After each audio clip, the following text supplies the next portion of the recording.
So you take them on further into the ring while you've got space. Don't rush, Joe. Clever as you come in.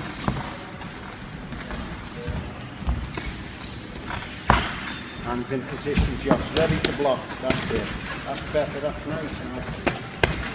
Nice. Paul, this year on Netflix. Thank you for having me. Well, you got to give credit to Jake and his team. They reached out to me, to be fair. And it was a great opportunity for me. So it's an opportunity for me to fight. I wanted to take 12 months out of the game. And I'd done that. And then it was time to get back to work. So I was planning on fighting anyway. And actually, I would have been fighting this weekend. He's one of the best heavyweights ever. But I believe that fighting a smaller man is oftentimes harder as a heavyweight because of the speed difference and because of the foot speed, because of the angles, because of the head being off of the center. And so all of that power is great, and he's knocked people out. I just have to avoid that one shot. Displaying Anthony Joshua allegedly trading spars with Jake Paul, the visuals feel unfiltered. They look drenched in effort. This is the sort of moment boxing followers fantasize over. Two marquee figures sharing a ring. No marketing. No gloss. Only the physics of two athletes probing each other. Stay measured. Pressure applied. A single punch, maybe two. Roll to your back. Back foot, just stay there. Get used to that pressure, Josh. That's it, that's nice. Stay on your back foot though, don't go chasing on it. Okay, change over. You're on your back foot now, Josh. Let them come. Calm. ChatGPT said, immediately, the footage seizes your attention. AJ advances carrying that immense aura he's known for. He looms, shoulders broad, chest dominating the shot. He resembles a war machine refined to glide like a seasoned dancer. Jake enters lighter on his toes, spring in his steps reflecting years facing quicker, sharper foes. The visual clash feels poetic. One figure sculpted like a citadel, the other wound-tight like a loaded spring. Their opening exchanges seem courteous yet dangerous. A measuring jab snapped out by Jake with sharp intent ahead. Okay, change over. You're on your back foot now, Josh. Let them come. Calm.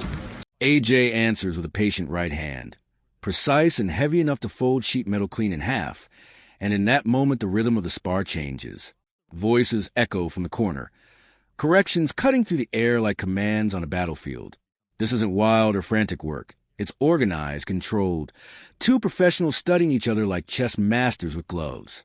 Every time the leather disconnects, a dense smack hangs under the gym lighting. And even through the screen you can feel the weight of it. Joshua digs a hammering shot to the ribs, and Jake buckles forward on instinct, lungs squeezed, posture broken for a second. The camera snaps away, muting chaos, and when it returns, Jake is upright again, smirking as if the punishment was simply part of the lesson. Moments later, Paul fires back, a short left hook, crisp, efficient, clipping Joshua clean on the temple. It won't end the fight, but it demands a response, forces a reset, reminds a bigger man he cannot walk in unchallenged. There's respect between them, not spoken, but shown. Touch of gloves, controlled breathing. Two hunters circling the same territory. The footage widens and suddenly the audience sees what highlight reels never bother to show. Fatigue, breath stalling the throat after a flurry. Trainers leaning over the ropes with rapid-fire adjustments. Chin lower, shoulder high. Step off the center line. Jake's corner snaps combinations with their own gloves, urging pace, urgency, belief. On both sides, coaches watch differently than fans.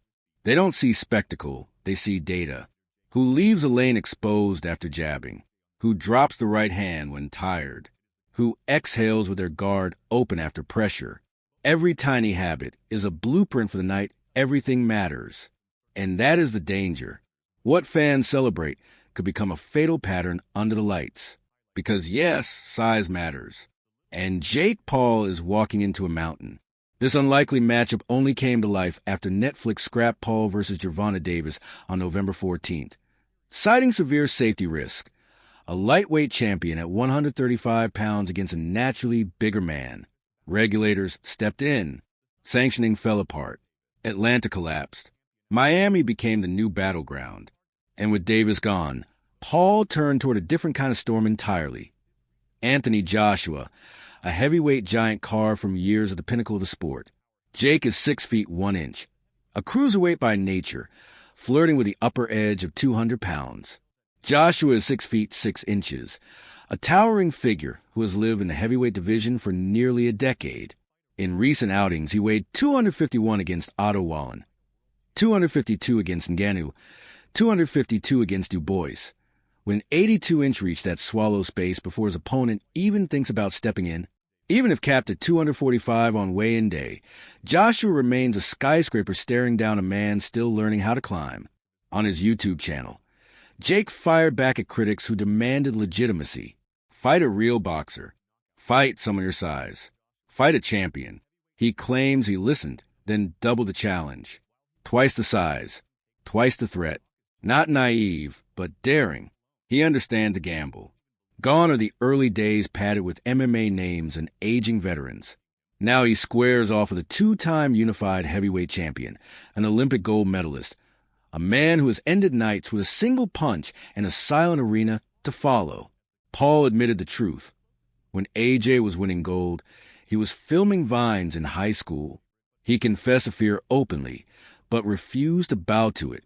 He called out Eddie Hearn, called out doubt, called out every voice that swore he'd never signed a contract. He claimed even his own family struggled to believe he'd take the risk. And still, Paul insists he's here to shock the world. Declares it's a defining moment of his career. A lion's den, a trial built from danger and disbelief. He stands in front of cameras and swears not only to compete with Anthony Joshua, but to knock him out, humiliate him, rewrite every expectation live on Netflix for the world to witness. Odds makers disagree, heavily. Joshua enters as a massive favorite, minus 1,200 cross books, giving him roughly a 93% probability of victory. Paul, for the first time since stepping into boxing, comes in as the underdog, further from control than ever before. The Fury fight was close, but this is a leap into a different atmosphere. A bettor must risk $1,200 just to win 100. That is the scale. Joshua is no stranger to crossover spectacle. He flattened Francis Ngannou in 2 rounds. But since the loss to Du Bois in 2024, he's been silent, waiting, maybe sharpening, maybe aging, maybe both. And now here stands Jake Paul, unpredictable, younger, hungrier, though untested against true heavyweight artillery. Daniel Cormier, 2-division UFC champion, watched the idea unfold and admitted shock. He praised Jake's courage, warned that nothing in the rules prevents Joshua from treating him like any other opponent. He reminded viewers Jake has spent 5 hard years in boxing, real training, real sparring, real improvement. Not a tourist, but a student evolving into a professional. And still, Cormier called it what it is, a brutal matchup, a wild card versus a hammer built for ending nights early. He believes Jake may survive by holding, clinching, using every veteran tool he's absorbed, because when danger arrives, survival is technique too. This fight isn't safe. It isn't balanced. It isn't predictable. It is heavyweight thunder against a man daring the impossible. It is either the greatest upset in celebrity boxing history, or the harshest reality check imaginable. One shot changes everything. One opening becomes a story. The ring will tell the truth. Dude, I don't think there's rules. Come on. I swear to God. I keep telling people this, right? And this is where people fucking up, especially these MMA dudes. I keep saying, stop treating Jake like he's not a boxer. Yeah. It's been 5 years now of pure boxing with great coaches and great training partners. He's gotten a lot better. He's gotten a lot better. He can fight, man. Yeah, but what about Anthony Joshua? That's bad, bro. Hey, Laura was like, Why you say that like that? because bro, like Francis went and fought him. Bro, I said, Jake, did you see what he did to Francis? He's like, Francis is light work too. Here's also, oh my God, yeah, he is kind of crazy. Francis wasn't training boxing at the level. Yeah, we get it. Because I would imagine if Jake gets hurt, he knows how to hold like a boxer. Because in boxing, you know, you got to go clinch when you get hurt. Francis was kind of like just standing there. Listen to me right here. Let me tell you this. He fights Anthony Joshua with no parameters. Cormier closed his thought simply. If Jake Paul steps in against Anthony Joshua with no safety rails, no special clauses, no protection built into the contract, then the world owes him one thing: respect. He said he would be the first to give it, because acknowledging Paul's ring awareness doesn't erase the danger that Joshua brings. A smart fighter can still be broken by a heavyweight with destructive timing. Jermaine Franklin, however, went a step further, and not in Paul's favor. The man who in a full 12 round with Joshua knows what that kind of power feels like. And to him, Jake Paul taking this fight isn't bravery. It's disrespect. Franklin lost a razor close, debated decision to Dillian White, then stood eye-to-eye with Joshua in 2023, absorbing every ounce of heavyweight reality. So when he saw Jake Paul, a YouTube return fighter, step into that space, he didn't applaud. He dismissed it. It's rubbish, Franklin told Sky Sports. It's money. I get it, but it's not needed. Boxing keeps letting him do this. Paul may be a cruiserweight with a few meaningful scalps. Julio Cesar Chavez Jr., Mike Tyson as a spectacle, but nothing in his past resembles Anthony Joshua. Joshua is an Olympic gold medalist, a unified heavyweight champion, a man built for big arenas and bright lights. For this bout, Joshua has a weight cap of 245 pounds, a formality more than a handicap. Franklin laughed at the concept. I've never even heard of a heavyweight catchweight. He warned the move could backfire on Joshua's legacy more than Paul's, because in his view, Jake hasn't earned this stage. He hasn't walked through the mud long enough to call himself a real fighter. Serrano is real, Franklin said bluntly. He's not. It doesn't feel real. It doesn't feel natural. Tyron Woodley, who shared 16 rounds with Jake Paul, sees something deeper. To him, this isn't about boxing logic or strategy. It's about sibling gravity. Jake doesn't want to beat Joshua just to shock the world. He wants to outshine Logan. Little brother syndrome, Woodley calls it, and he believes explains why Jake keeps choosing danger over comfort. Speaking with new betting sites, Woodley said Jake's brand is risks. He doesn't play safe like KSI. He goes big. And Joshua is as big as a fighter can get. Woodley even argues Jake has a path.